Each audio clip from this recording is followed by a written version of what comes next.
தேவாதி தேவனை ஆராதிக்கும்படியாகவும் தேவனுடைய சமூகத்தில் உபவாசித்து தேசத்திற்காக, சபைகளுக்காக, குடும்பங்களுக்காக ஜெபிக்கும்படியாக ஒருமனப்பட்டு கூடி வந்திருக்கிற தேவ பிள்ளைகள் யாவருக்கும் அருள்நாதர் இயேசு கிறிஸ்துவின் நாமத்தினாலே அன்பின் வாழ்த்துதலை தெரிவித்துக் கொள்கிறேன். உங்கள் யாவருக்கும் கிருபையும் சமாதானமும் உண்டாவதாக. பக்கத்துல கைகளை கொடுத்து முகத்தை பார்த்து சொல்லுங்க, உங்கள் யாவருக்கும் கிருபையும் உண்டாவதாக. ஹல்லேலூயா. சந்தோஷமா இருக்கிறீங்களா? ஆமென். உங்களுடைய சந்தோஷம் நிறைவா இருக்கத்தக்க பெற்றுக்கொள்வீர்கள். ஒரு ஆமென் சொல்லுவோமா? கர்த்தருடைய நாமத்திற்கு மகிமை உண்டாகட்டும். வானத்தையும் அதனுடைய சர்வ சேனைகளாகிய சந்திர சூரிய நட்சத்திரத்தையும் பூமியையும் அதில் உள்ள குடிகள் யாவற்றையும் உண்டாக்கின தேவன் அவர் அவருடைய பிள்ளைகளாகிய நம்மிடத்துல பேச வேண்டும் என்கிறதற்காக கர்த்தர் உண்டாக்கின ஒரு வழிமுறைதான் பரிசுத்த வேதாகமம். ஒரு ஆமென் சொல்லுங்க.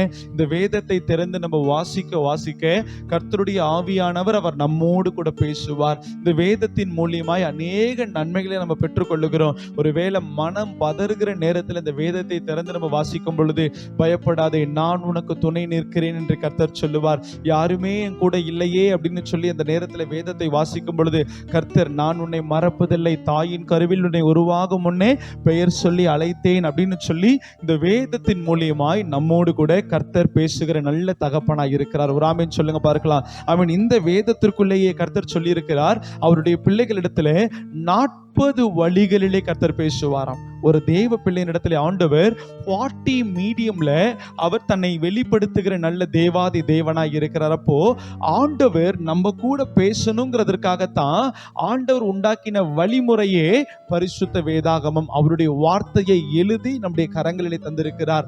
அதே போல கர்த்தருடைய பிள்ளைகளாகிய நாம் எல்லாரும் சேர்ந்து கர்த்தரிடத்துல பேசணும் தானே. அவரை நம்ம அப்பான்னு கூப்பிடுறோம், அவரை நம்ம தகப்பனேன்னு சொல்றோம். அப்ப நம்ம தகப்பன் இடத்துல அப்பா கிட்ட பேசாத ஒரு பிள்ளை இருக்க முடியாது. அதே போலதான் தேவனுடைய பிள்ளைகளாகிய நாம் தெய்வத்தினிடத்திலே பேசுகிறதற்காக கர்த்தர் நமக்கு உண்டாக்கி தந்த ஒரு வழிமுறைதான் ஜெபம். ஒரு ஆமென் சொல்லுங்க.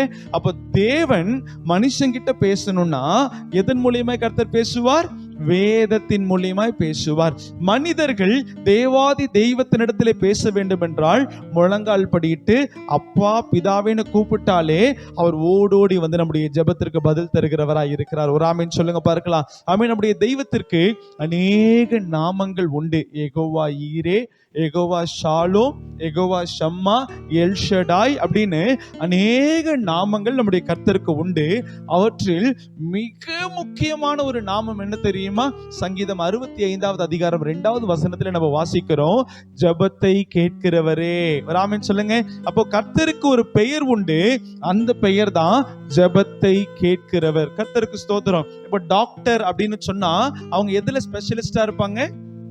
மருத்துவம் பார்க்கறதுல ஸ்பெஷலிஸ்டா இருப்பாங்க. அதே போல இன்ஜினியர் அப்படின்னு சொன்னா அவங்க எதுல ஸ்பெஷலிஸ்டா இருப்பாங்க? கட்டிடம் கட்டுறதுல அவங்க ஸ்பெஷலிஸ்டா இருப்பாங்க. அதே போல ஒவ்வொருத்தரும் ஒவ்வொரு விதத்துல ஸ்பெஷலிஸ்டா இருக்கிறதுனால அவர்களே அந்த பெயரை சொல்லி நம்ம கூப்பிடுறோம். இன்னைக்கு கர்த்தருக்கு ஒரு பெயர் உண்டு. என்ன பெயர்? ஜெபத்தை கேட்கிறவரேனா என்ன அர்த்தம்? அவர் ஜெபத்தை கேட்கிறதுல ஸ்பெஷலிஸ்ட். பக்கத்துல கையை கொடுத்து சொல்லுங்க, நீங்களும் நானும் ஆராதிக்கிற இயேசு அவர் ஜெபத்தை கேட்கிறதுல ஸ்பெஷலிஸ்ட். அல்லேலூயா. ஸ்பெஷலிஸ்ட்னா எப்படிப்பட்ட சூழ்நிலையில ஜெபம் ஏறெடுக்கப்பட்டாலும் அந்த ஜெபத்தை கர்த்தர் கரெக்டா என்ன பண்ணிடுவாரு? அவர் இனம் கண்டு கொண்டு அந்த ஜெபத்தை தெரிந்து அதற்கான பதிலை கொடுக்க நல்ல தகப்பனாய் இருக்கிறார். அல்லேலூயா. இன்னைக்கு நிறைய பேர் சொல்லுவாங்க, இந்த சின்ன சின்ன தங்கச்சிமாருங்களாம் வண்டி ஓட்ட பழகும் போது சொல்லுவாங்க, அண்ணே நான் இந்த ஏரியாலலாம் ஓட்ட மாட்டேன், இந்த ரோட்லலாம் என்ன செய்ய முடியாது, வண்டி ஓட்ட முடியாது, ஆள் நடமாட்டம் இல்லாத ஒரு இடத்துக்கு கொண்டு போனா என்ன பண்ணுவேன், நான் வண்டியை ரொம்ப அழகா ஓட்டுவேன் அப்படின்னு நம்ம எல்லாம் சொல்லுவோம். என்னுடைய மாமனார் போன மாசம் எனக்கு கார் ஓட்ட சொல்லி கொடுக்கணும்னு சொல்லிட்டு அவங்க குறும்பூர் பக்கத்துல ஒரு காலி இடம் இருந்துச்சு. அந்த இடத்துக்கு கூட்டிட்டு போயிட்டு மருமகனே இது கிளட்சு, இது பிரேக்கு, இது கியரு அப்படி இப்படின்னு ஒவ்வொன்றா சொல்லி கொடுத்து கார் ஓட்ட சொன்ன உடனே அவ்வளவு சந்தோஷம். உடனே சொன்னாங்க, நீங்க அப்படியே வீட்டுக்கு ஓட்டிட்டு வந்துடுறீங்களான்னு ஒரு வார்த்தை கேட்டாங்க. எனக்கு தூக்கி வரி போட்டுருச்சு. ராமன் சொல்லுங்க பார்க்கலாம். ஆமா, நான் வீட்டுக்கு ஓட்டிட்டு வர ஓகே, ஆனா நம்ம வீட்டுக்கு போக மாட்டோம், நித்திய வீட்டுக்கு போயிடக்கூடாது, அதுக்குள்ளவே இல்ல. ராமன் சொல்லுங்க பார்க்கலாம். அப்போ ஒரு மனுஷன் அவன் எல்லாத்துலயும் ஸ்பெஷலிஸ்டா இருக்கிறான்னா எந்த சூழ்நிலையா இருந்தாலும் அந்த காரியத்தை செஞ்சு முடிச்சிருவான். ஆனா நம்முடைய கர்த்தர் அவர் ஜெபத்தை கேட்கறதுல ஸ்பெஷலிஸ்ட். அப்படின்னா நம்ம வீட்டுல உட்கார்ந்து ஜெபித்தாலும் அவர் ஜெபத்தை கேட்பார்.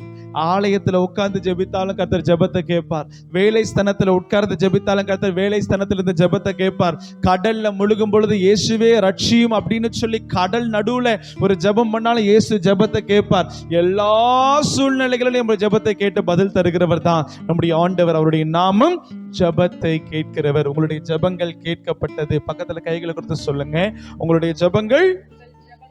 ஆமா, நம்முடைய ஆண்டவர் ஜெபத்தை கேட்கிறவர் மாத்திரம் இல்ல. இன்னைக்கு நிறைய பேரு ஏதாவது ஒரு மனசுல கஷ்டம்னா நம்ம அந்த கஷ்டத்தை அப்படியே இன்னொரு நபர்கிட்ட சொல்லுவோம். அவர் நல்ல பொறுமையா எல்லாத்தையும் கேட்டுட்டு ஒரு வார்த்தை சொல்லுவார், எல்லாம் சரியாயிருமான்னு சொல்லிட்டு சைலண்டா போயிடுவார். நம்முடைய ஆண்டவர் ஜெபத்தை கேட்கிறவர் மாத்திரம் அல்ல, கேட்கப்பட்ட ஜெபத்திற்கு பதிலை தருகிறவர் நம்முடைய ஆண்டவர் தான். கரங்களை தட்டி கர்த்தருடைய நாமத்தை மகிமைப்படுத்துங்க பார்க்கலாம். ஹல்லேலூயா. அப்ப நம்முடைய கர்த்தர் ஜெபத்தை கேட்கிறவர் மாத்திரம் இல்ல சிஸ்டர், அவர் ஜெபத்தை கேட்டு பதில் தருகிறவராய் இருக்கிறார். ஆண்டவர் வேதத்துல யார் யாருடைய ஜெபத்தெல்லாம் கேட்கிறார்.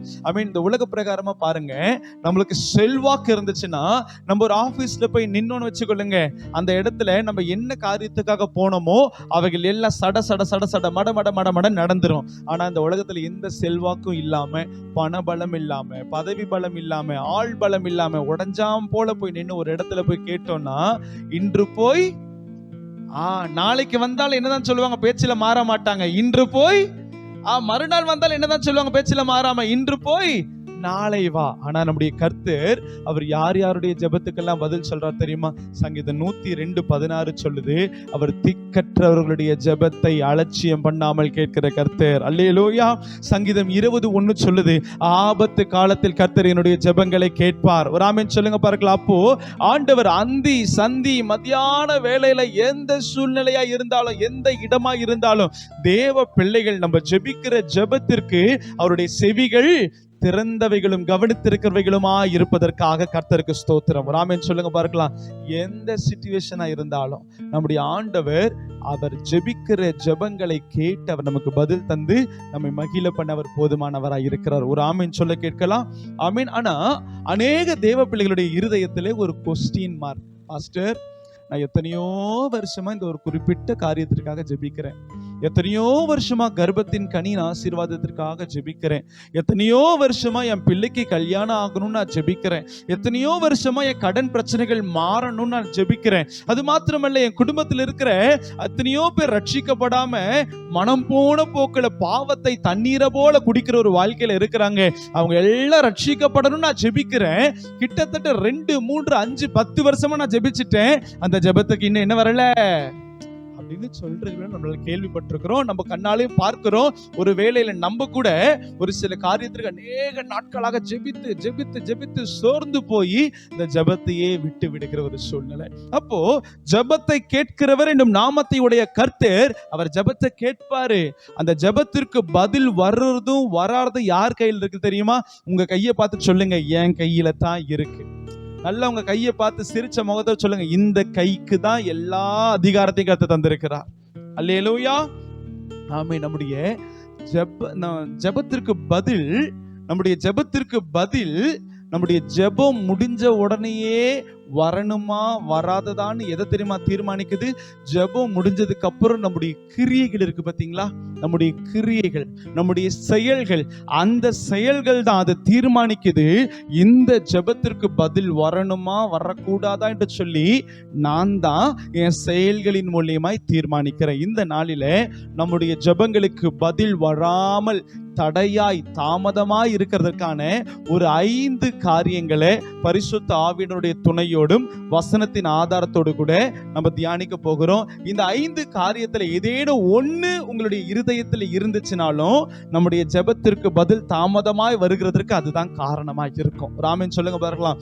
அதனால இன்றைக்கு பரிசுத்த ஆவியானவர் நம்மோடு கூட பேசுகிறதே, சபைக்கு கர்த்தர் பேசுகிறதே காதுள்ளவர்கள் கேட்க நீங்க கவனமா கேட்டு இந்த 5 காரியம் உங்களுக்குள்ள இருக்கா இல்லையான்னு சோதித்து பாருங்க. ஒருவேளை இந்த 5மே இருந்துச்சுன்னா இன்னைக்கு ஆராதனை முடிச்சுட்டு போகும்போது ஆண்டவர்கிட்ட ஒப்பு கொடுக்க போற, இயேசுப்பா இந்த 5 இருந்து எனக்கு ஒரு விடுதலை கொடுங்க. ஆமென் சொல்லுங்க பார்க்கலாம். அல்லேலூயா. முதலாவது, நம்முடைய ஜெபத்திற்கு பதில் வராமல் இருக்கிறதுக்கு காரணம் ஜெபம் முடிச்ச உடனேயே நம்முடைய இருதயத்திலே ஏவப்படுகிற ஒரு சந்தேக எண்ணம். ஒரு சந்தேக எண்ணம். நம்முடைய ஜெபத்திற்கு பின் நம்முடைய இருதயத்தில் ஒரு சந்தேக எண்ணம் வருதுன்னா அந்த சந்தேகத்தினால அந்த ஜெபத்திற்கான பதிலையே என்ன செய்து விடுகிறோம், நம்ம தட்டி விடுகிறோம். ஒரு ஆமென் சொல்லுங்க. அதற்கு ஆதாரமாய் ஒரு வசனத்தை நான் உங்களுக்கு காண்பிக்கிறேன். எடுத்து வாசிங்க. யாக்கோபு 1வது அதிகாரம் வசனம் 6, 7. அதை ஒருவர் வாசிக்க நம்ம எல்லாரும் கவனமாய் கேட்கலாம். ஆனாலும் அவன் எவ்வளவாகிலும் சந்தேகப்படாமல் விசுவாசத்தோடே கேட்க கடவன். எப்படி கேட்கணுமா? விசுவாசத்துடன் கேட்க கடவன். சந்தேகப்படுகிறவன் காற்றினால் அடிபட்டு அலைகிற கடலின் அலைக்கு ஒப்பாயிருக்கிறான். கடலின் அலைக்கு ஒப்பாயிருக்கிறான். இன்னைக்கு நம்மளாம் ஜெபிக்கிறோம். இன்னைக்கு கூட ஒரு 3 பிரேயர் செஷனா நம்ம பிரிச்சு அழகா ஜெபித்தோம். குடும்பத்திற்காக ஜெபித்தோம், சமுதாயத்திற்காக ஜெபித்தோம், சபைகளுக்காக ஜெபித்தோம், ஆண்டவர் வெளிப்படுத்தின காரியங்களுக்காக ஜெபித்தோம். இந்த ஜெபங்கள் எல்லாற்றுக்கும் உங்களுக்கு பதில் பரலோகத்திலிருந்து சாங்க்ஷன் ஆயிடுச்சு. அந்த சாங்க்ஷனான பிளாங்க் செக் லீஃப் உங்களுடைய கரங்களில் வரணும்னா முதல்ல நீங்க ஜெபித்த ஜெபத்திற்கு பிற்பாடு சந்தேகப்படாமல் இருக்கணும்னு கர்த்தர் விரும்புகிறார். ஒரு ஆமென் சொல்லுங்க பார்க்கலாம். இன்னைக்கு நம்மளுக்கு நல்லா தெரியும், என்னுடைய பலத்தினாலோ என்னுடைய பராக்கிரமத்தினாலோ எதுவும் கூடாது, பரிசுத்த ஆவியானவருடைய வல்லமையினாலே எல்லாம் கூடும் என்று வேதம் சொல்லுகிறது. ஒரு ஆமென் சொல்லுங்களேன். அப்ப சந்தேகம் என்கிறது எதனால வருதுன்னா, நான் கர்த்தரிடத்துல ஒன்றை கேட்டேன், அதை எனக்கு அவர் தருவாரா தரமாட்டாராங்கிற ஒரு டைலமோ, அந்த ஒரு காரியம் இருதயத்துல இருந்துச்சுன்னா சந்தேகத்தோடு அவிசுவாசத்தோடு நான் ஜெபிக்கிற ஜெபத்திற்கு பதில் வரவே வராது. உங்களுக்கு வேதத்துல ஒரு மனுஷனை காண்பிக்கிறேன். அந்த மனுஷன் எடுத்து வாசிங்களேன். மத்தேயு 14வது அதிகாரம் 28வது வசனத்துல பேதுரு இயேசுவை பார்த்து ஒரு ஜெபத்தை ஏறெடுக்கிறார். அதை வாசிக்க கேட்கலாம். பேதுரு அவரை நோக்கி, பேதுரு ஆண்டவராகிய இயேசுவை நோக்கி, ஆண்டவரே நீரேயானால் நான் ஜலத்தின் மேல் நடந்து உம்மிடத்தில் வர கட்டளையிடும் என்றான். இந்த இடத்துல எந்த இடத்துல இருந்து தெரியுமா பேதுரு ஜெபம் பண்றாரு? ராத்திரி நேரத்துல ஒரு படகுல இருந்து பேதுரு ஜெபிக்கிறார் சிஸ்டர். அந்த படகுல இருந்து ஆண்டவரை பார்த்து பேதுரு கேட்கிற, ஆண்டவரே அது நீங்க தான்னா நான் என்ன பண்ணணும்? நானும் கடல் மேல நடக்க எனக்கு கட்டளை கொடுங்கன்னு அவர் ஜெபிக்கிறார். அடுத்து 29வது வசனத்துல இயேசு சொல்லுகிறார், அதற்கு இயேசு நீ இறங்கி வா என்று கட்டளை கொடுக்கிறார். அதே போல பேதுரு இறங்கி நடந்தான். அப்ப இந்த இடத்துல என்ன அர்த்தம்? ஜெபத்தை கேட்கிறவர் என்னும் நாமத்தை உடையவர் அருள்நாதர் இயேசு பேதுருனுடைய ஜெபத்தை கேட்டாரு. அந்த ஜெபம் இயற்கைக்கு அப்பாற்பட்ட ஜெபம் தான். தண்ணியில யாராவது நடக்க முடியுமா ஐயா? தண்ணியில நடக்க முடியாது இல்லையா? அந்த ஜெபத்தை பேதுரு செய்யறாரு. இயேசு சொல்றார், நீ என்ன கேட்டி அதை நான் உனக்கு தருவேன், நீ இறங்கி வா. அப்ப ஜெபத்திற்கு இயேசு என்ன பண்ணிட்டாரு? பதில் கொடுத்தார். ஆமென். அப்படியே நடந்துட்டே வரான். அப்படியே இயேசுவே பார்த்துட்டு நடந்துட்டு வரான். இயேசுவை பார்த்துட்டு நடந்துட்டு வர அந்த நேரத்துல திடீரென்று அலை பொங்குது பாருங்க. கடல் அலை அப்படியே காற்று அடிச்சு நொறுக்குது. நொறுக்குன உடனே நடந்த காரியம் என்ன தெரியுமா? நடந்த பேதுரு அப்படியே உள்ள போயிட்டான். ஒரு ஆமென் சொல்லுங்க பார்க்கலாம். உள்ள போன உடனே இயேசு அவனை பார்த்து ஒரு கேள்வி கேட்டார். 31வது வசனத்தை வாசிக்க கேட்கலாம். உடனே இயேசு தண்ணியில மூழ்கிற பேதுருவனுடைய கையை பிடிக்க தன்னுடைய கையை நீட்டி அவனை பிடித்து அற்ப விசுவாசியே ஏன் சந்தேகப்பட்டாய் என்றார். ஹல்லேலூயா. இன்னைக்கு நம்ம ஜெபிக்கிறோம், உபவாசம் இருந்து ஜெபிக்கிறோம், கூடுகையில கலந்து வந்து ஜெபிக்கிறோம், அதிகாலையில எழும்பி ஜெபிக்கிறோம், குடும்பத்தோடு கூட சேர்ந்து ஜெபிக்கிறோம். அந்த ஜெபத்திற்கு பதில் வரலன்னு உடனே நமக்குள்ள ஒரு கோபம் வருது. ஏன் ஆண்டவரே, என் ஜெபத்துக்கு மட்டும் நீங்க பதில் தர மாட்டேங்கிறீங்க? அவங்களாம் ஜெபிக்கிறாங்க, நீங்க என்ன பண்ணிடுறீங்க? பதில் கொடுத்துடுறீங்க. அவங்க இப்பதான் சர்ச்சுக்கு வந்திருக்கிறாங்க, அவங்களுக்கு எல்லா நன்மைகளும் வந்துருச்சு. ஆனா நான் எத்தனை வருஷமா உங்க பின்னாடி அலைஞ்சிட்டு இருக்கிறேன், இந்த ஒரு காரியத்துல எனக்கு அற்புதம் பண்ண மாட்டேங்கிறீங்க. பேதுருடைய வாழ்க்கையில நடந்தது அதுதான். பேதுரு ஜெபித்தார், ஆண்டவர் ஜெபத்தை கேட்டு பதில் கொடுத்தார். பதில் கிடைச்ச உடனே பேதுரு என்ன பண்ணாரு? அந்த பதில் முழுக்க அவனிடத்துல வந்து சேர்கிறதுக்கு முன்னாடி அவனுடைய இருதயத்துல என்ன வருகிறது? ஒரு சந்தேகம் வருது. சந்தேகம் வந்த உடனே அவன் அப்படியே முழுகி போயிடுறான். இன்னைக்கு சந்தேகப்படாமல் கர்த்தரிடத்துல நம்ம கேட்கணும்னு கர்த்தர் விரும்புகிறார். ஒரு ஆமென் சொல்லுங்களேன். நீங்க என்ன ஜெபம் பண்ணாலும் மனசார உள்ளத்தின் ஆழத்திலிருந்து சந்தேகப்படாம ஆண்டவரிடத்துல கேட்டு பாருங்க.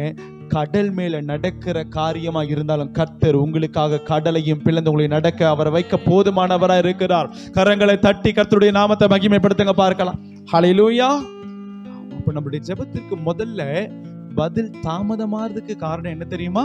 சந்தேகம். பக்கத்துல கையை கொடுத்து சொல்லுங்க, சந்தேகம் என்கிற ஒரு கிரியை உங்களிடத்திலிருந்து எடுத்து போட கர்த்தர் விரும்புகிறார். ஆமீன். அப்ப முதலாவது நம்முடைய ஜெபத்திற்கு பதில் வராததுக்கு காரணம் என்ன? ஜெபம் முடிச்ச உடனேயே நம்ம எழும்பி சந்தேகப்படக்கூடாது. இன்னைக்கு நிறைய பேர் செய்யற காரியம் என்ன தெரியுமா? ஆண்டவரே எனக்கு ஒரு 10,000 ரூபாய் வேணும் ஆண்டவரே, இன்னைக்கே எனக்கு அற்புதம் பண்ணுங்கப்பா. வீட்டு வாசல்ல யார் வந்து நிப்பாங்க? கடங்காரங்க வந்து நிப்பாங்க. இன்னைக்கு சாயந்தரம் 6 மணிக்கு வருவேன்னு சொல்லிட்டாங்க. ஆண்டவரே நீங்க அற்புதமா தேவைகளை சந்திங்க, நான் என்ன பண்ண மாட்டேன், எவன்கிட்டயும் கேட்க மாட்டேன் அப்படின்னு சொல்லிட்டு காலையில 10 மணிக்கு பைபிளை திறந்துட்டு முழங்கால் படிட்டு 2 கரங்களை உயர்த்திட்டு இயேசுவே என்னுடைய தேவைகளை சந்தியும் சொல்லிட்டு 12 மணி வரைக்கும் ஜெபிப்போம். ஜெபிச்சு முடிச்சு எழும்பின உடனேயே இயேசு தருவாரா மாட்டாரா? இல்ல நம்ம பக்கத்துல யார்கிட்டயாவது கேட்டு 6 மணிக்குள்ள உருட்டி பரட்டி கொடுத்துடலாமான்னு நம்ம நினைச்சோம்னா, உன் விசுவாசத்தின்படியே உனக்கு ஆக கடவுதுன்னு இயேசு சொல்லிட்டு அவர் சும்மா இருப்பார். ராமன் சொல்லுங்க பார்க்கலாம். கையை தூக்குன உடனே என்ன வந்துடணும் சிஸ்டர்? ஆமீன் வந்துடணும். ராமன் சொல்லுங்களேன். ஆமா, முதல்ல நீங்க எதை கேட்டாலும் சந்தேகப்படாம கேளுங்க. இன்னைக்கு உதாரணத்துக்கு நான் சொல்றேன், என் குழந்தை இருக்கிறா, அவளுக்கு நான் தகப்பனா இருக்கிறேன். அவ டாடி எனக்கு ஸ்கூலுக்கு ஃபீஸ் கட்டணும் அப்படின்னு என்கிட்ட வந்து கேட்குறா. சந்தேகத்தோடு வந்து கேட்குறானே வச்சுக்கொள்ளுங்க. நான் கட்டாமல் இருப்பேனா? சொல்லுங்க, கட்டாமல் இருப்பேனா? கெட்டலன்னா யாருக்குங்க அவமானம்? எனக்கு தான் அவமானம் இல்லையா? கெட்டலன்னா எனக்கு தானே அவமானம். உடனே என்ன பண்ணுவேன்? உருட்டி பரட்டி ஏதாகிலும் பண்ணி ஓட்டி பார்த்து அதை பார்த்து இதை பார்த்து பணத்தை திரட்டி ஒரு நாளுக்கு முன்னாடியாவது போய் கட்டிட்டு அப்பதான் எனக்கு பெருமூச்சே வரும். பொல்லாத தகப்பனாகிய நீங்களும் நானுமே அப்படி தன்னுடைய பிள்ளையினுடைய ஜெபத்திற்கு பதில் தர வேண்டும் என்று போராடுகிறோமே. கர்த்தருடைய ஆவியானவர் அவர் உங்களுடைய ஜெபத்திற்கு பதில் தர எவ்வளவு போராடுவார். வேதம் சொல்லுது, உங்களுக்காக வாக்கு கடங்காத பெருமூச்சோடு அவர் வேண்டுதல் செய்கிறார். நம்ம ஜெபிக்கும் போது என்ன தெரியுமா சிஸ்டர் நடக்கும்? நீங்களும் நானும் ஜெபிக்கும் போது பரிசுத்த ஆவியானவர் அந்த ஜெபத்தை சுமந்து கொண்டு அவர் பிதாவுனுடைய சமூகத்துல போய் நிற்பார். பிதாவுனுடைய சமூகத்துல போய் நின்னு, என் பிள்ளைக்கு இது தேவை, ப்ளீஸ் சாங்ஷன் பண்ணுங்கன்னு சொல்லிட்டு பிதாவின் இடத்துல போய் நிற்பாரு. பரிசுத்த ஆவியானவர் நிக்கிற அந்த நேரத்துல நம்ம ஜெபத்தை முடிச்சு எழும்பி இருப்போம் பாத்தீங்களா? ஜெபத்தை முடிச்சுட்டு எழும்பின உடனேயே நமக்குள்ள ஒரு எண்ணம் வரும், நடக்குமா நடக்காதா? வருமா இல்லையா? நடக்குமா நடக்காதான்னு நீங்க அப்படி சொன்ன உடனேயே பிதா பரிசுத்த ஆவியானவரை பார்த்து கேட்பாரு, இவனுக்காகவா நீ என்கிட்ட பெருமூச்சோடு வேண்டுதல் செய்ய வந்திருக்கிற? இவன் பத்தியா உன் மேலேயே சந்தேகப்பட்டுட்டான். ராமன் சொல்லுங்க பார்க்கலாம். இன்னைக்கு உண்மை உள்ள ஒரு இருதயம் சந்தேகப்படாது. புரியுதா நான் சொல்றது? அப்ப தெய்வம் எனக்கு நிச்சயமா அற்புதம் செய்வார், எனக்கு செய்யாம யாருக்கே செய்ய போறாரு அப்படிங்கிற ஒரு இருதயம் உங்களுக்குள்ள இருந்துச்சுன்னா நிச்சயமா சொல்ற சந்தேகம் ஒரு துளி அளவும் வராது. அந்த சந்தேகம் இல்லாம நீங்க ஏறெடுக்கிற ஜெபம், அது சின்ன ஜெபமா இருந்தாலும் சரி, பெரிய ஜெபமா இருந்தாலும் சரி, எல்லாவற்றையும் கர்த்தர் ஆம் என்றும் நடத்தி தர அவர் போதுமானவராய் இருக்கிறார். கரங்களை தட்டி கர்த்தருடைய நாமத்தை மகிமைப்படுத்துவோம். அல்லேலூயா. அப்ப முதலாவது நம்ம ஜெபித்ததற்கு பிற்பாடு என்ன படக்கூடாது? இன்னொரு காரியம் பாருங்க, நம்ம ஜெபிச்சு முடிச்சதுக்கு அப்புறம் அவிசுவாசம் நம்முடைய இருதயத்துல இருக்கக்கூடாது. ஒரு ஆமென் சொல்ல கேட்கலாமா? நம்ம ஜெபிச்சு முடிச்ச உடனே அநேக பேர் என்ன பண்ணுவாங்கன்னா நெகட்டிவாவே பேசுவாங்க. எதுக்காக ஜெபித்தோம்? ஆண்டவர் சமூகத்துல என் கடன் பிரச்சனை எல்லாம் மாறணும், என் குழந்தைக்கு கல்யாணம் ஆகணும், எனக்கு கர்ப்பத்தின் கனியின் ஆசீர்வாதத்தை கர்த்தர் கொடுக்கணும், எனக்கு வானம் திறக்கப்படணும், எனக்கு இந்த காரியத்துல அற்புதம் நடக்கணும் அப்படின்னு சொல்லிட்டு நம்ம எல்லாம் நல்லா ஜெபிப்போம். ஜெபிச்சு முடிச்சு எழும்பின உடனே, என்னப்பா நல்லா ஜெபம் பண்ணிட்டியா, ஆண்டவர் உன் ஜெபத்தை கேட்டுட்டாரா அப்படின்னு யாராவது ஒருத்தங்க கேட்டாங்கன்னா, அட எங்க பிரதர், நானும் ஜெபிச்சுக்கிட்டு தான் இருக்கிறேன், அவரும் கேட்டுக்கிட்டு தான் இருக்கிறாரு, ஆனா கிரியைகள் மட்டும் நடக்கலை. ஒரு ஆமென் சொல்லுங்க பார்க்கலாம். ஆமா, நல்லா தெரிஞ்சுக்கோங்க, நம்முடைய இருதயத்துல அவிசுவாசம் இருந்துச்சுன்னா நம்ம எதை கேட்டாலும் அதை நம்ம பெற்றுக்கொள்ள முடியாது. ஒரு பிசாசு பிடித்த ஒரு மகனை அவனுடைய தகப்பன் இயேசுனுடைய சீஷர்கள் கிட்ட கொண்டு வராரு. இயேசுனுடைய சீஷர்கள் கிட்ட கொண்டு வந்த உடனே 12 பேர் ஒத்த பிசாசை துரத்த போராடுறான். எத்தனை பேருங்க? 12 சீஷனும் ஒத்த வாலிபனுக்குள்ள இருக்கிற பிசாசை துரத்துறதுக்கு அப்படியெல்லாம் போராடுறான். இயேசு நாமத்தை சொல்றான், பிதா நாமத்தை சொல்றான், பரிசுத்த ஆவியானுடைய நாமத்தை சொல்றான், அந்நிய பாஷை பேசுறான், அப்படி பேசுறான், என்னென்னமோ பண்ணி பார்க்கறான். பிசாசு என்ன பண்ண முடியல. அவங்க அப்பாவுக்கு ஒரே அவிசுவாசம். 12 பேர் இயேசு கூட நடக்கிறாங்கிறாங்க, இயேசு எங்கெங்கெல்லாம் போறாரோ அங்கெல்லாம் போறாங்கிறாங்க. ஆனா இந்த 12 பேரால என்ன செய்ய முடியல. சரி, உடனே எங்க கொண்டு போலாம்? சீஃப் பாஸ்டர் கிட்ட கொண்டு போலாம், இயேசு கிட்ட கொண்டு போலாம்னு சொல்லிட்டு அந்த பிள்ளை எங்க கொண்டு வராங்க? இயேசு கிட்ட கொண்டு வந்து இயேசு சொன்னாரு, உங்க 12 சீஷர்கள் மண்ணாங்கட்டி. ராமன் சொல்லுங்க பார்க்கலாம். 12 சீஷர்கள் கிட்ட கொண்டு போனோம். என்ன பண்ணிட்டாங்க? அவங்களால துரத்த முடியாமல் போயிட்டு, நீங்களாவது என் பிள்ளைக்கு அற்புதம் பண்ணுங்கன்னு சொன்ன உடனே இயேசு அவனை பார்த்து ஒரு கேள்வி கேட்டார். என்ன கேட்டார் தெரியுமா? இதை செய்ய எனக்கு அதிகாரம் உண்டுன்னு விசுவாசிக்கிறியா? உனக்கு வேலை வாங்கி தர எனக்கு அதிகாரம் உண்டுன்னு நீ விசுவாசிக்கிறியா? உனக்கு கர்ப்பத்தின் கனியை தர எனக்கு வல்லமை உண்டுன்னு நீ விசுவாசிக்கிறியா? உன் வாழ்க்கையில இருக்கிற சரீரத்தில் இருக்கிற நோயை மாற்றுகிறதற்கு எனக்கு வல்லமை அதிகாரம் உண்டு என்பதை நீ விசுவாசிக்கிறியா? அல்லேலூயா. அதுக்கு அந்த தகப்பன் சொன்னார், ஆமாண்டவரே விசுவாசிக்கிறேன்.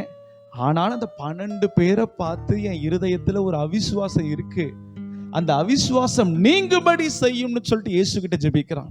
உடனே இயேசு சொல்லிட்டார், உன் அவிசுவாசம் நீங்கிருச்சு, உன் பிள்ளைக்கு அற்புதத்தை செய்ய போறேன்னு சொல்லிட்டு ஒரே நொடியில கர்த்தர் அற்புதத்தை செய்தார். கரங்களை தட்டி கர்த்தருடைய நாமத்தை மகிமைப்படுத்துங்க பார்க்கலாம். முதல்ல சந்தேகத்தோடு என்ன செய்யக்கூடாது? நம்ம ஆண்டவர் இடத்துல போகக்கூடாது. பக்கத்துல கையை கொடுத்து சொல்லுங்க, சந்தேகத்தோடு ஜெபிக்க கூடாது. 2வது, அவிசுவாசத்தோடு ஜெபிக்க கூடாது. இன்னைக்கு முடியாத ஒருத்தர் கிட்ட போய் நம்ம கேட்கல சிஸ்டர், புரியுதா? நம்ம ஜெபிக்கிற ஜெபம் அதை கேட்கிறவர் முடியாதவர் இல்ல.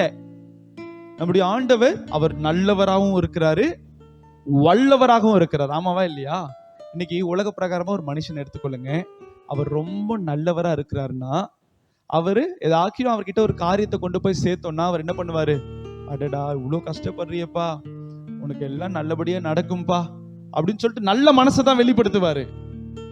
ஆனா அவர் வல்லவரா இருந்தா தான் அந்த காரியத்துல எனக்கு ஒரு விடுதலையை அவர் பெற்று தர முடியும். புரியுதா?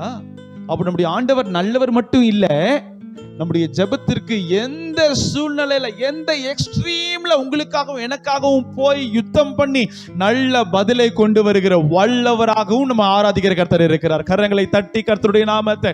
அப்ப இயேசு நல்லவர் மட்டும் இல்லை சிஸ்டர், அவர் வல்லவராகவும் இருக்கிறார். அதை நம்பணும். நம்ம ஆண்டவர், நம்ம ஆராதிக்கிற ஆண்டவர் அவர் ஏதோ முடிஞ்சாதான் தருவார் போல இருக்கு. கர்மேல் மலையில 2 பலிபீடம் கட்டப்படுது. ஒரு பலிபீடம் பாகாலுக்கு கட்டப்படுது, இன்னொரு பலிபீடம் தேவாதி தேவனுக்கு கட்டப்படுது. அந்த பாகாலுக்கு கட்டப்பட்ட பலிபீடத்துல பலிகளை சந்துகளாய் துண்டித்து கட்டைகளை அடுக்கி அந்த இடத்துல அந்த பாகாலை ஆராதிக்கிற 400 தீர்க்கதரிசிகள் என்ன பண்றாங்க? தன்னுடைய உடம்ப கீறி சத்தத்தை உயர்த்தி என்ன பண்றாங்க? பாகாலே வாரும், பாகாலே வாரும்னு கத்துறாங்க. நடந்தது என்ன? எலியா வந்து நின்னு சொன்னார், பாகால் தூங்கிட்டு இருப்பான் போல இருக்கு. என்ன பண்ணிட்டு இருப்பான்? அப்புறம் இன்னொரு முறை சொன்னார், பாகால் தியானம் பண்ணிக்கிட்டு இருப்பான் போல இருக்கு. அப்புறம் இன்னொரு முறை சொல்லுவான், பாகால் டயர்டா இருக்காரு போல இருக்கு. நம்முடைய ஆண்டவர் அப்படிப்பட்டவர் அல்ல. இஸ்ரவேலை காக்கிறவர் தூங்குவதும் இல்ல உறங்குவதும் இல்ல. 24/7 அவருக்கு ஒரு ஊழியம் இருக்கு. உங்களையும் என்னையும் பாதுகாக்கிறது தான் கர்த்தருடைய ஊழியம். ஆமென் சொல்லுங்க பார்க்கலாம். அல்லேலூயா. இந்த ஆமென் நீங்களே வச்சுக்கோங்க, பத்திரமா நீங்களே வச்சுக்கோங்க. ஆண்டவரை பத்தி பேசுற ஆமென். ஆமென் சொல்லுங்க பார்க்கலாம். இப்படி சொல்லணும் பாத்துக்கங்க. ஆமென். ஒரு ஆமென் சொல்லுங்க பார்க்கலாம். நம்முடைய ஆண்டவர் அந்த பாகால போல தியானம் பண்றவர் இல்ல சிஸ்டர். நம்முடைய ஆண்டவர் பாகால போல சாயந்தரம் ஆச்சுன்னா தூங்குறவர் கிடையாது சிஸ்டர். நம்முடைய ஆண்டவர் நல்லவருமாய் இருக்கிறார், உங்களுக்கு எனக்கும் வல்லவருமாய் இருக்கிறார். கரங்களை தட்டி கர்த்தருடைய நாமத்தை மகிமைப்படுத்துவோம். ஆண்டவர் அவரால் நிச்சயமா செய்ய முடியும். தெய்வத்தினால கூடாத காரியம் ஒன்றுமே இல்லைன்னு உங்களுக்கு எனக்கு தெரியும். ஆனாலும் மனசுல இயேசு எனக்கு செய்வாரா? நான் அந்த பலிபீடத்தை வந்து கேட்கிறேன், இயேசு உனக்கு செய்யாம யாருக்கு செய்வார்? புரியுதா? இயேசு எனக்கு செய்வாரா? எல்லாருக்கும் செய்யறாரு, எல்லாருக்கும் அற்புதம் செய்யறாரு, எல்லாருக்கும் குழந்தை தராரு, எல்லாருக்கும் நோயிலிருந்து விடுதலை, எல்லாருக்கும் கண் பார்வை கிடைக்குது. எனக்கு கிடைக்குமா? உனக்கு தராம யாருக்கு இயேசு தர போறாரியா? நீ விசுவாசித்தால் தெய்வத்தினுடைய மகிமை நீ காண்பாய். ஒரு ஆமென் சொல்லுங்க பாரு. அல்லேலூயா. இப்ப முதலாவது நம்முடைய ஜெபத்திற்கு பதில் வராததுக்கு மிக முக்கியமான காரணம் சந்தேகம். ரெண்டாவது நம்முடைய ஜெபத்திற்கு பதில் வராததுக்கு இன்னொரு காரணம் என்னது? விசுவாசம் இல்லாம. ஜெபம் பண்ணி எழும்புன உடனே அவிசுவாசம்.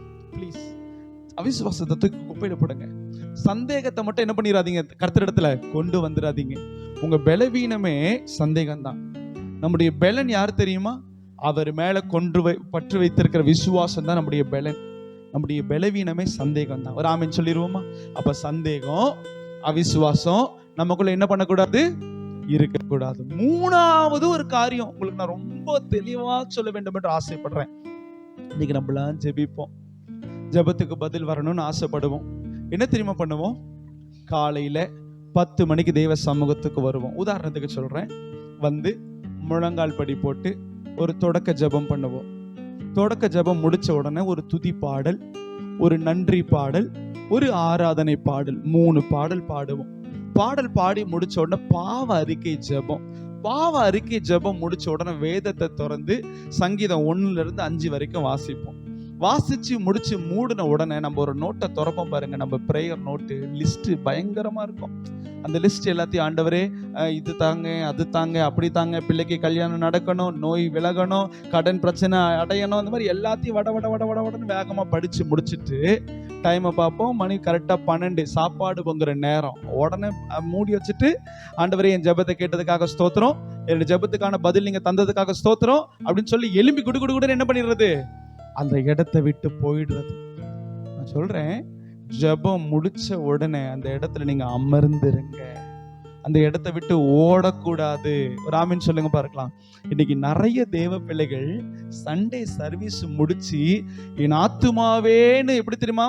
என் ஆத்துமாவே கர்த்தரை ஸ்தோத்திரி, என் முழு உள்ளமே ஒரு பரிசுத்த நாமத்தை ஸ்தோத்திரி, என் ஆத்துமாவே கர்த்தரை ஸ்தோத்திரி, பேக்லாம் ஜிப்பை மூடிட்டு ஒரு ஆமென் போட்டுட்டு குடு குடு குடு குடுன்னு ஓடுறது. எங்கய்யா ஓடுறீங்கன்னு கேட்டா இல்லைன்னு சொல்லிடுவான். அதனாலதான் வேகமா ஓடுறேன். என்ன இல்லைன்னு சொல்லிடுவான்? இல்லைன்னு சொல்லிடுவான் வேகமா. என் வீட்டம்மா வேற இன்னைக்கு மூளை ஃப்ரை பண்ணி தரேன்னு சொல்லி இருக்கா. மூளை 1 தான் இருக்கு, கறி கூட நிறைய இருக்கு, காலு கூட 4 இருக்கியா, மூளை எத்தனை தான் இருக்கு? வேகமா போணும் பாஸ்டர். இன்னைக்கு நம்ம ஜெபம் முடிச்ச உடனே அடிச்சு பிடிச்சு பிடிச்சு ஓடுறோம். அப்படி செய்யக்கூடாதுன்னு கர்த்தர் விரும்புகிறார். ஏன் தெரியுமா? ஒரு சகோதரியுடைய ஜெபத்தை நான் உங்களுக்கு காண்பிக்கிறேன். எடுத்து வாசிங்களேன். 1 சாமுவேல் 1வது அதிகாரம் 11வது வசனத்துல அன்னாள் என்கிறதான ஒரு சகோதரி தெய்வ சமூகத்தில் உட்கார்ந்து அவளுடைய ஜெபத்தை ஏறெடுக்கிறாள். வாசிங்க. சேனைகளின் கர்த்தாவே, சேனைகளின் கர்த்தாவே, தேவரீர் உம்முடைய அடியாளின் சிறுமையை கண்ணோக்கி பார்த்து உம்முடைய அடியாளை மறவாமல் நினைத்தருளி உமது அடியாளுக்கு ஒரு ஆண் பிள்ளையை கொடுத்தால் அவன் உயிரோடு இருக்கும் சகல நாள் நான் அவனை கர்த்தருக்கு ஒப்பு கொடுப்பேன். அவன் தலையின் மேல் சவரகன் கத்தி படுவதில்லை என்று பொருத்தனை பண்ணி கொண்டாள். ஒரு ஆமென் சொல்லுங்க. இந்த இடத்துல ஜெபத்துக்கு வரும்போது சிஸ்டர் துக்கமுகமா தான் வந்தாங்க. ஆண்டவர் சமூகத்துல உட்கார்றாங்க. ஜெபிச்சு முடிச்சாச்சு. 11வது வசனத்துல அவங்க என்ன பண்ணிட்டாங்க? அவங்க ஜெபம் முடிஞ்சிருச்சு. ஆனா அவங்க எந்திரிச்சு குடு குடு குடுன்னு என்ன பண்ணல? ஓடல. அவங்க கர்த்தருடைய வார்த்தைக்காக காத்திருந்தாங்க. கர்த்தர் பேசணும்னு காத்திருந்தாங்க. அப்படி காத்திருக்கிற அந்த நேரத்துல 17வது வசனத்துல சொல்லுது, நீ சமாதானத்தோட போ என்ற வார்த்தையை கர்த்தர் கொடுத்தார். கரங்களை தட்டி கர்த்தருடைய நாமத்தை மகிமைப்படுத்துங்க பார்க்கலாம். ஹல்லேலூயா. அதுக்கப்புறம் தான் வசனம் சொல்லுது 19வது வசனத்துல அவள் எழும்பி போனாள். ஜெபம் முடிச்சது எங்க? 11வது வசனத்துல. 11வது வசனம் ஜெபம் முடிச்ச உடனே நீங்களா நானா இருந்தா என்ன பண்ணிருப்போம்? 12வது வசனத்துக்குள்ளே எழும்பி ஓடி போயிருப்போம். ஆனா இந்த இடத்துல அன்னாள் பண்ண காரியம் 11ல ஜெபத்தை முடிச்சிட்டு 17 வரைக்கும் காத்திருக்கிறாங்க. ராமேன் சொல்லுங்க பார்க்கலாம். 17 வரைக்கும் காத்திருந்து கர்த்தருடைய வார்த்தையை பெற்றுக்கொண்ட உடனே அவங்க 19 சொல்லுது, அவள் எழும்பி வீட்டுக்கு போனாள், அவள் துக்க முகமா இருக்கவில்லை. கரங்களை தட்டி கர்த்தருடைய நாமத்தை மகிமைப்படுத்துங்க பார்க்கலாம். இன்னைக்கு சிஸ்டர், இந்த பலிபீடத்துல இருந்து சொல்றேன், நீங்களும் நானும் தேவ சமூகத்துல ஜெபிக்கிறோம். ஜெபிச்சுட்டு ஆமேன்னு முடிச்ச உடனே அந்த இடத்த விட்டு கிளம்பிடாதீங்க. ஏன்னா நம்முடைய ஆண்டவர் ஜென்டில்மேன். பக்கத்துல கையை கொடுத்து சொல்லுங்க, ஜென்டில்மேன். ஒரு நல்ல ஜென்டில்மேன் ஒருத்தர் பேசும்போது இடையில பேச மாட்டார். புரியுதா? நான் சொல்றது சரிதானே? இந்த குரூப் டிஸ்கஷன்லாம் நடக்கும்போது ஒருத்தர் ஒரு கருத்தை முன்வைக்கும் போது அதை ஓவர் ரூல் பண்ணி அவங்க பேசி முடிக்கிறதுக்குள்ள இன்னொரு கருத்தை வைக்க மாட்டாங்க. அவங்க பேசி வச்சதுக்கு அதுக்கப்புறம் தான் மாற்று கருத்தை இன்னொருத்தர் கொண்டு வந்து வைப்பாங்க. இது நிறைய இன்டர்வியூ நீங்க அட்டென்ட் பண்ணிருப்பீங்க, குரூப் டிஸ்கஷன்ல பார்த்திருப்பீங்க. நம்முடைய ஆண்டவரும் அதே போலதான் இன்னைக்கு நம்ம கர்த்தரிடத்துல பேசுகிறதற்கான ஒரு வழியை தான் கர்த்தர் ஜெபமாய் உங்களுக்கு எனக்கு தந்திருக்கிறார். அந்த ஜெபம் செஞ்சு முடிச்ச உடனே ஆமென் போட்ட உடனே தான் கர்த்தர் அவர் நம்மோடு கூட அந்த ஜெபத்திற்கு பதில் அனுப்பி பேச அவர் ஆயத்தமா இருக்கிறதான அந்த நேரம். இன்னைக்கு நிறைய வீட்டுல நடக்கிறது என்னன்னா, நம்ம வேக வேகமா போவோம், கணவர்கிட்ட இது வேணும் அது வேணும் அது வேணும் இப்படி இப்படி இப்படி இப்படின்னு சொல்லிட்டு பெரிய லிஸ்ட்டை கொடுத்துட்டு இதெல்லாம் வாங்கிட்டு வந்துருங்கன்னு சொல்லிட்டு வேகமா போயிடுறது. அதை வாங்க முடியுமா முடியாதா, என்ன ஆகும் என்ன பண்ணலாம் அப்படின்னு சொல்லிட்டு எதுவுமே கேட்காம நம்மளுடைய கருத்தை மட்டும் சொல்லிட்டு அந்த சைட்ல இருந்து வர கருத்துக்கு காது கூட கொடுக்காம என்ன பண்ணிடுறது, குடுன்னு என்ன பண்ணிடுறது. பக்கத்துல கையை கொடுத்து சொல்லுங்க, அப்படி செய்யாதீங்க. அட நல்ல கையை கொடுத்து முகத்தை பார்த்து சிரிச்சிட்டு சொல்லுங்க, அப்படி செய்யாதீங்கம்மா. அல்லேலூயா. ஆமா, ஜெபத்துக்கு போனீங்கன்னா உங்க தனி ஜெபமா இருக்கட்டும், ஆண்டவர் சமூகத்துல உட்காருங்க. உட்காந்து ஜெபம்லாம் முடிச்ச உடனே ஆமேன் போட்டுட்டு, ஆண்டவரே என் மனசுல இருக்கிற எல்லா பாரத்தையும் உங்க பாதத்துல இறக்கிட்டேன், இனி என்கிட்ட பாரம்னு சொல்றதுக்கு ஒண்ணும் இல்லை, எல்லாற்றையும் உச்சன் தலையில இருந்து உள்ளம் பாதம் வரைக்கும் என் தோல்ல நான் சுமந்து இருக்கிற எல்லாத்தையும் என்ன பண்ணிட்டேன், இறக்கிட்டேன். இனி நீங்க தான் சொல்லணும் நான் என்ன பண்ணணும் அப்படின்னு சொல்லிட்டு வேதத்தை திறங்க. வேதத்தை திறந்து படிக்க ஆரம்பிங்க. பொறுமையா படிங்க, சடன்னு ஓடாதீங்க. 5-10 நிமிஷம் ஆனாலும் ஒரு வசனமா இருந்தாலும் பொறுமையா நிறுத்தி நிதானமா படிங்க. இந்த பலிபீடத்துல இருந்து சொல்றேன் சிஸ்டர், நீங்க நல்லா ஜெபிக்கிறீங்க, நல்லதுதான். ஜெபிச்சு முடிச்ச உடனே அப்படியே எழும்பி போயிடாதீங்க. கர்த்தர் சமூகத்துல உட்காருங்க. ஆண்டவர் சமூகத்துல உட்கார்ந்துட்டு, ஆண்டவரே நான் பேசிட்டேன், நீங்க என் கூட பேசுங்க. பைபிளை தரங்க, பொறுமையா வாசிங்க, நிறுத்தி நிதானமா வாசிங்க. ஒரு மான் குட்டி தண்ணி குடிக்கிறது போல வாசிங்க. அமர்ந்த நீரோட அண்டையில போய் உட்காருகிறது போல வாசிங்க. நீங்க வாசிக்க வாசிக்க கர்த்தர் அவருடைய வார்த்தையினாலே உங்களுடைய இருதயத்தை நிரப்புவார். ஒரு ஆமென் சொல்லுங்க பார்க்கலாம். அதான் நான் ஆரம்பத்திலே சொன்னேன், ஆண்டவர் நம்ம கூட பேசணும்னு விரும்பித்தான் பரிசுத்த வேதத்தை கொடுத்திருக்கிறார். அதே போல நீங்களும் நானும் ஆண்டவரோடு கூட பேசணுங்கிறதுக்காக தான் ஜெபம் என்கிற ஒரு காரியத்தை கர்த்தர் நமக்கு தந்திருக்கிறார். ஒரு ஆமென் சொல்லுங்க பார்க்கலாம். அப்போ 3வது ஒரு காரியம், ஜெபம் முடிச்ச உடனே என்ன பண்ணக்கூடாது, வேக வேகமா எழும்பி போக கூடாது. ஒரு டைம் எடுத்து உட்கார்ந்து ஆண்டவருடைய வார்த்தைக்காக நம்ம காத்து இருக்கிறது இது பெரிய ஆசீர்வாதத்தை நமக்கு கொண்டு வந்து சேர்க்கும். ஒரு ஆமென் சொல்ல கேட்கலாமா? ரைட். 4வது ஒரு காரியம், நம்ம ஜெபிக்கிறோம், அந்த ஜெபம் முடிச்ச உடனே இந்த காரியம் செஞ்சோம்னா அந்த ஜெபத்திற்கு பதில் வராது. அது என்னன்னா, அந்த ஒரு காரியம், ஒரு உதாரணத்துக்கு ஒரு குறிப்பிட்ட ஒரு பாவத்தை எடுத்துக்கொள்வோம். இந்த பாவத்திலிருந்து கர்த்தர் எனக்கு விடுதலை தரணும், இந்த கண்களின் இச்சை, மாம்சத்தின் இச்சை, ஜீவனத்தின் பெருமை, ஏதாயிலும் ஒரு பாவம், அந்த பாவத்திலிருந்து இயேசு எனக்கு விடுதலை தர வேண்டும் என்று சொல்லி நம்ம உள்ளத்தின் ஆழத்தில் உடைக்கப்பட்டு ஆண்டவர் சமூகத்தில் அழுது நம்ம ஜெபிச்சிருப்போம். ஜெபிச்சு முடிச்சு எழுந்த உடனே மனசுக்குள்ள ஒரு சமாதானம் கிடைச்சிருக்கும். அதுதான் கர்த்தருடைய விடுதலையினாலே உண்டாகிற ரட்சிப்பின் சமாதானத்தின் சந்தோஷம். அந்த சமாதானத்தை பெற்றுக்கொண்ட நம்ம மறுபடி என்ன செய்யக்கூடாதுன்னா, யூ டர்ன் போட்டு அந்த பாவத்துக்கு போகக்கூடாது. ஒரு ஆமென் சொல்லுங்க பார்க்கலாம். சிம்சோனுடைய வாழ்க்கையில நம்ம பார்க்கிறோம், அவன் செஞ்ச காரியம், அவனுக்கு முன்னாடி ஒரு பால சிங்கம் வந்து நிக்குது. அந்த பால சிங்கம் நின்ன உடனே பரிசுத்த ஆவியானவர் அவர் மேல இறங்குகிறார். ஒரு ஆட்டு குட்டியை கிழித்து போடுகிறது போல அந்த சிங்கத்தை சிம்சோன் என்ன பண்ணிட்டானா, கிழித்து போட்டுட்டு அவன் ஸ்ட்ரெயிட்டா போய்கிட்டே இருக்கிறான். இந்த பாவத்தை உதறி தள்ளிட்டு அவன் ஸ்ட்ரெயிட்டா போயிட்டே இருக்கிறான். திடீர்னு அவனுக்குள்ள ஒரு எண்ணம் வருது, மறுபடியும் அந்த சிங்கம் என்ன கண்டிஷன்ல இருக்கு அப்படின்னு சொல்லி பார்க்கலான்னு ஒரு யூ டர்ன் அடிச்சு அந்த சிங்கத்தை பார்க்க வரான். ஆச்சரியமா பாருங்க, சிங்கத்தினுடைய வயிற்றுக்குள்ள தேன் கூடு கட்டி இருக்கு. அதை எடுத்து அவன் மறுபடியும் சாப்பிடுறான். அல்லேலூயா. இன்னைக்கு தேவ பிள்ளைகள் அதே போலதான் நம்ம ஜெபிக்கிறோம், இந்த காரியத்துல இருந்து எனக்கு ஒரு விடுதலையை தாங்க இயேசுப்பா, நிறைய போன் யூஸ் பண்றேன், எனக்கு ஒரு விடுதலையை தாங்கப்பா, நிறைய இந்த ஹேபிட்டுக்கு நான் அடிக்ட் ஆகி இருக்கிறேன், எனக்கு ஒரு விடுதலையை தாங்கப்பா அப்படின்னு சொல்லிட்டு நம்ம ஜெபிக்கிறோம். அப்படி ஜெபிக்க ஜெபிக்க ஆண்டவர் மனமிறங்கி அவர் விடுதலை தருவார். அந்த விடுதலை பெற்றுக்கொண்ட நம்ம மறுபடியும் அந்த பாவத்துக்கு நம்ம கடந்து போனோம்னா ஆண்டவரால் என்ன செய்ய முடியாது? பதில் தர முடியாது. ஒரு ஆமென் சொல்லுங்களேன். நீதிமொழிகள் 26:11 வசனத்தை வாசிக்க கேட்கலாம். நாயானது தான் கக்கினதை தின்னும்படி திரும்புவது போல மூடனும் தன் மூடத்தனத்துக்கு திரும்புகிறான். தன்னுடைய மூடத்தனத்திற்கு திரும்புகிறான். மூடனும் தன்னுடைய மூடத்தனத்திற்கு திரும்புகிறான். இன்னைக்கு நம்ம நல்லா ஜெபிக்கிறோம், ஆண்டவரே எனக்கு விடுதலை வேணும், நான் கடனே வாங்க மாட்டேன் ஏசப்பா, என் கரங்களை நீங்க ஆசீர்வதிங்கப்பா அப்படின்னு சொல்லிட்டு நல்லா ஜெபிச்சுட்டு எழும்புகிறோம். ஒரு சோதனை வருது, அந்த சோதனையிலிருந்து விடுதலை பெறதுக்கு என்ன பண்றோம்? திரும்பவும் கடனை போய் வாங்கிடுறோம். அப்போ ஆண்டவர் அந்த ஜெபத்தை கேட்டு நமக்கு பதிலை கொடுத்துருவார். அவர் கொடுக்கிற வரைக்கும் நம்ம காத்திருக்கணும்.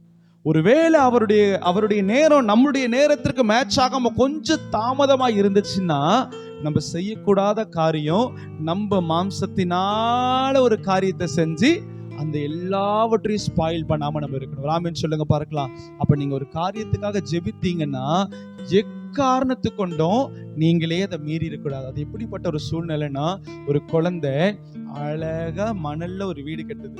அழகா ஒரு வீடு கட்டி அந்த வீட்டுக்கு நல்ல பார்டர்லாம் போட்டு நல்லா அழகா வச்சிருக்கு. அந்த வீட்டுல இருந்து சரி அந்த எல்லாத்தையும் கட்டி முடிச்ச உடனே அவங்க டேடி சொல்றாங்க, சரிம்மா வா பீச்சில் இருந்து நம்ம வீட்டுக்கு போவோம்னு சொன்ன உடனே அந்த குழந்தைங்க என்ன தெரியுமா பண்ணிட்டு போகும்? தன் காலாலேயே மிதிச்சிட்டு தன் கையாலேயே இடிச்சிட்டு போயிடும். அதே மாதிரி தான் இன்னைக்கு நீங்களும் நானும் அழகா ஒரு வீடம் போல நம்ம ஜெபத்தை கட்டுறோம். அழகா நம்ம ஜெபிக்க, ஆண்டவரே நான் கடனே வாங்கக்கூடாதுப்பா, ஆண்டவரே நான் அந்த கோபமே படக்கூடாதுப்பா, ஆண்டவரே நான் வேதத்தை நல்லா வாசிக்கணும்ப்பா, நான் ரொம்ப போன் பாக்குறேன் ஆண்டவரே, ரொம்ப அந்த ஒரு இச்சையின் பாவத்தில் நான் விழுந்து கிடக்குறேன் ஆண்டவரே, எனக்கு விடுதலை தாங்க நம்ம ஜெபிச்சுட்டு திரும்பவும் நாயானது தன் கக்கினதை தின்னும்படி திரும்புவது போல மூடன் தன் மூடத்தனத்திற்கு திரும்புவான வசனத்தின்படி சிம்சோனை போல மறுபடி யூட்டன் அடிச்சு அந்த காரியத்தை செய்யறதுக்கு நம்ம திரும்புறோம்னா ஆண்டவர் பாப்பாரு, எடை இப்பதானே நீ ஜெபிச்ச, இப்போதானே நீ கண்ட்ரோல் வேணும்னு கேட்ட, ஆனா நான் கண்ட்ரோல் கொடுக்கும் போது நீ என்ன ஓவர் டேக் பண்ணிட்டு அந்த காரியத்தை செய்யறியே அப்படின்னு சொல்லிட்டு ஆண்டவர் என்ன செய்ய முடியாது? அந்த ஜெபத்திற்கு பதில் தர முடியாது. முதல்ல எதுக்கு பதில் வராது? ஸ்டார்டிங்ல சந்தேகப்பட்டு ஜெபிச்சோம்னா பதில் வராது. ரெண்டாவது விசுவாசமாக நம்ம ஜெபித்தோம்னா நம்முடைய ஜெபத்திற்கு பதில் வராது. மூணாவது காத்திருக்காம வேகமா ஜெபம் முடிச்சோன்னு ஓடணும்னு என்ன வராது? நாலாவது ஜெபிச்சு முடிச்ச உடனே அந்த பழைய காரியத்துக்கு நான் திரும்பினேன்னா என்ன வராது? கடைசியா இன்னைக்கு தேவ பிள்ளைகள் நம்ம எல்லாரும் தெரிந்து கொள்ளணும், ஆண்டவருடைய இருதயத்திற்கு ரொம்ப பிரியமான ஒரு பண்பு தான் இது. ஜெபிச்சு முடிச்ச உடனே நன்றி சொல்லாம நம்ம அந்த இடத்தை விட்டு போகக்கூடாது. என்ன பண்ணக்கூடாது? நன்றி சொல்லாம, இல்ல ஏகமா சொல்லுங்க, நன்றி சொல்லாம அந்த இடத்தை விட்டு போகக்கூடாது. எடுத்து வாசிங்க பிலிப்பியர் 4வது அதிகாரம் 6வது வசனத்தை ஒருவர் வாசிக்க நாம் யாவரும் கேட்கலாம். நீங்கள் ஒன்றுக்கும் கவலைப்படாமல் எல்லாவற்றையும் குறித்து உங்கள் விண்ணப்பங்களை உங்கள் ஜெபங்களை ஸ்தோத்திரத்தோட கூடிய ஜெபத்தினாலும் வேண்டுதலினாலும் தேவனுக்கு தெரியப்படுத்துங்கள். ஸ்தோத்திரத்தோடு கூடின ஒரு ஜெபம். ஸ்தோத்திரம்னா கர்த்தருக்கு நன்றி சொல்றோம். இன்னைக்கு நம்ம ஜெபிக்கும் போதே நடக்காத அந்த காரியத்துக்கு நம்ம நன்றி சொல்ல பழகணும். விசுவாசத்தோட ஆக்டிவேட் பண்ணணும். நம்ம ஆண்டவரே எனக்கு நீங்க ஒரு நல்ல சொந்த வீட்டை தர போறீங்க, ஸ்தோத்திரம். எனக்கு நீங்க நல்ல ஒரு சபையை கட்டி தர போறீங்க, ஸ்தோத்திரம். என் கடன்கள் எல்லாம் அடைக்கப்பட போகிறது, ஸ்தோத்திரம். என் பிள்ளைகள் எல்லாம் ஆசீர்வாதமா வளர போறாங்க, ஸ்தோத்திரம். என் கணவர் நல்ல சுகத்தோட இருக்க போகிறார், ஸ்தோத்திரம். என் சபையிலே மந்தை பெருகுகிறது போல் அவனை மனிதர்களை பெருக பண்ணுவேன் என்று சொன்ன வாக்கு தத்துவம் நிறைவேற போகிறது, ஸ்தோத்திரம். ஒண்ணுமே இல்லைன்னாலும் நீங்க இருக்கிறதா சொல்லி ஸ்தோத்திரம் பண்ண ஆண்டவர் அதை பார்ப்பார். உங்களுடைய விசுவாசத்தை நீங்க ஆக்டிவேட் பண்றீங்க. விசுவாசத்தினுடைய நிறைவுனால தான் நன்றிங்கிற ஒரு வார்த்தை நம்முடைய இருதயத்துல இருந்து வரும். அப்ப நம்ம நன்றி சொல்ல சொல்ல ஆண்டவர் அந்த காரியத்துல அற்புதத்தை மிக மிக மிக துரிதமாய் நடத்தி தருவார். ஒரு ஆமென் சொல்லுங்க பார்க்கலாம். அப்ப ஜெபம் முடிச்ச உடனேயே நம்ம என்ன செய்யக்கூடாது? நம்பர் 1 சந்தேகப்படக்கூடாது. நம்பர் 2 அவிசுவாசமா பேசக்கூடாது. நம்பர் 3 வேக வேகமா ஓடக்கூடாது. நம்பர் 4, பழைய காரியத்துக்கு திரும்பி போய் நிக்க கூடாது. கடைசியாக நன்றி சொல்ல மறக்க கூடாது. ராமன் சொல்லுங்க, இந்த 5 உங்களுக்குள்ள இருக்கா? நீங்க சந்தேகப்படாம ஜெபிக்கிறீங்களா? இது ஒரு செல்ஃப் எவாலுவேஷன் டைம். உங்களை நீங்களே சுய பரிசோதனை செய்கிற ஒரு நேரம். நீங்க சந்தேகப்படாம ஜெபிக்கிறீங்களா? நீங்களை எவைகளை கேட்கிறீர்களோ அவைகளை பெற்றுக்கொள்வீர்கள் என்று வேதம் சொல்லுது. அல்லேலூயா. என் நாமத்தினாலே நீங்கள் இன்னும் எதையும் கேட்கல, நீங்க கேளுங்க, உங்களுடைய சந்தோஷம் நிறைவாயிருக்கும்படி பெற்றுக்கொள்வீர்கள். அப்ப பரலோகத்துக்கு ஆசை ஆண்டவர் அவருடைய பிள்ளைகளாகிய நமக்கு தரணும்னு விரும்புகிறாரு. ஆனா தரணும்னு விரும்பும் போது நான் சந்தேகப்பட்டு நான் கேட்கிற காரியத்தினால பரலோகத்தையே நான் தடை பண்றேன். ஆமென் சொல்லிடலாம். அல்லேலூயா. அப்ப முதலாவது சந்தேகப்படக்கூடாது. நான் சந்தேகப்படுறேன்னா ஜெபம் பண்ணும்போது ஓகே, ஃபயரா தான் ஜெபம் பண்ணுவேன். ஜெபம் முடிச்சு எழும்பின உடனே நடக்குமா இல்ல நடக்காம போயிருமா? அவங்களுக்கு நடக்கலையே, எனக்கும் அதே மாதிரி ஆயிருமா? சந்தேகம். 2வது அவிசுவாசம். இதெல்லாம் எப்படி எங்களால முடியும்? எங்க குடும்பத்துடைய பலன் எனக்கு தெரியும். இவ்வளவு பெரிய காரியம்லாம் முடியுமா? நம்மளால முடியாது, கர்த்தரால எல்லாம் முடியும். ராமன் சொல்லுங்க பாருங்க. 3வது, வேக வேகமா ஓடுறீங்களா? அறக்க பறக்க ஓடுறீங்களா? இன்னைக்கு நம்ம ஒரு கவர்மெண்ட் ஆபீஸ்க்கு போனாலே பெட்டிஷனை கொடுத்துட்டு அவன் ஏதாவது வார்த்தை சொல்லுவானான்னு காத்திருக்கிறோம். இந்த டைமுக்கு வாப்பா, இல்ல இன்னொரு 1 வாரத்துக்கு கழிச்சு வாப்பா, அட்லீஸ்ட் அப்படி ஒரு வார்த்தையாவது அவன் வாயிலிருந்து வந்துடாதான் என்ன பண்றோம்? சரிதானே? ஆனா கர்த்தரிடத்துல தெரியப்படுத்திட்டு, ஆண்டவரே நீங்களாவது இனிமே எல்லாத்தையும் நீங்க தான் பாத்துக்கணும்னு சொல்லிட்டு வேக வேகமா இன்னும் ஆண்டவர் உங்க கூட பேசுகிறதற்கு அவர் ஆயத்தப்படுகிறார். பரலோகம் உங்களிடத்துல அந்த ஜெபத்திற்கு பதிலை கொடுக்கிறதுக்கு ஆயத்தப்படுகிறது. வேதத்தின் மூலமா கர்த்தர் உங்களோடு கூட பேச ஆயத்தப்படுகிறார். பிரேயரை முடிச்சிட்டு நல்ல ஒரு அமர்ந்த நீரோடு அண்டையில உட்காருகிற அனுபவத்தை நீங்க பெற்றுக்கொள்ளணும். ஆமென் சொல்லிடலாம். 4வது, மறுபடியும் மறுபடியும் மறுபடியும் சுத்தி சுத்தி சுத்தி ஒரே ஜெபத்தை நம்ம செஞ்சுக்கிட்டோம். ஒரே ஜெபம். என்ன அர்த்தம்? நம் மனம் மாறல. கோவப்படக்கூடாதுன்னு எனக்கு நல்ல ஞாபகம் உண்டு. நான் ரட்சிக்கப்பட்ட புதுசுல எனக்கு அவ்வளவா கோவம் வரும். 1-2 கோவம் வந்தா வானத்துக்கு பூமிக்கும் தயாதியான்னு குதிப்பேனா. எங்க அம்மா சொல்லுவாங்க. ராமன் சொல்லுங்க பார்க்கலாம். அல்லேலூயா. ஒரு முறை ஏதோ ஒண்ணு பேசிக்கிட்டே இருக்காங்க, எனக்கு அப்படியே ஒரு கோவம். எங்க வீட்டு பக்கத்துல ஒரு கதவு இருந்துச்சு, குத்துன பாருங்க, கதவே உடைஞ்சிட்டு. அல்லேலூயா. உடனே ஆண்டவர்கிட்ட கேட்டேன், ஆண்டவரே எனக்கு கோவத்தை போக்குறதுக்கு உதவி செய்யுங்கப்பா. ஜெபம் பண்றேன், அடுத்த வாரம் அதே கோவம். திரும்பி ஆண்டவர்கிட்ட, கோவத்தை விடுதலை தாங்க, கோவத்துல இருந்து விடுதலை தாங்க. கர்த்தருக்கு ஸ்தோத்திரம், ஒரு 10% குறைஞ்சிருக்கு நான் நினைக்கிறேன். அல்லேலூயா. அப்ப திரும்பவும் நம்ம போகிறதுக்கு நம்ம பிரயாசப்படக்கூடாது. பழைய பாவத்திற்கு போக பிரயாசப்படக்கூடாது. பழைய விக்கிரகத்துக்கு போகிறதுக்கு நம்ம பிரயாசப்படக்கூடாது. பழைய காரியங்களுக்குள்ள போகிறதுக்கு நம்ம பிரயாசப்படக்கூடாது. ராமன் சொல்லிடுவோமா? கடைசியா எல்லா ஜெபமும் முடிச்சிட்டு அந்த ஜெபத்துக்கு பதில் வர்றதுக்கு முன்னாடி என்னுடைய நன்றி பரலோகத்துக்கு போயிடணும். அல்லேலூயா. ஆமா, ஒன்னு ஆண்டவர் சொல்லுவார், நீ இன்னும் பதிலே தரலையப்பா, அதுக்குள்ள நன்றி சொல்றியே. நான் ஆராதிக்கிற தெய்வம் இன்னார் என்பதை நான் அறிந்திருக்கிறேன். அவர் முடியாததையும் அவர் முடிய பண்ணுகிற நல்ல தகப்பனாய் இருக்கிறார். ஹல்லேலூயா. அப்படின்னு சொல்லி நான் நன்றி சொல்றேன் இயேசுப்பான்னு சொல்லிட்டு உள்ளத்தின் ஆழத்திலிருந்து நன்றி சொன்னோம்னா ஆண்டவர் பார்ப்பார். என் பிள்ளைக்கு நான் ஒன்றும் தரவே இல்லை, நன்றி சொல்றாளேன்னு சொல்லிட்டு ஆண்டவர் சாங்ஷன் பண்ணுவார். ராமன் சொல்லுங்க பார்க்கலாம். ஜெபிக்கும்படி நம்ம எழும்பி நிற்கலாம்.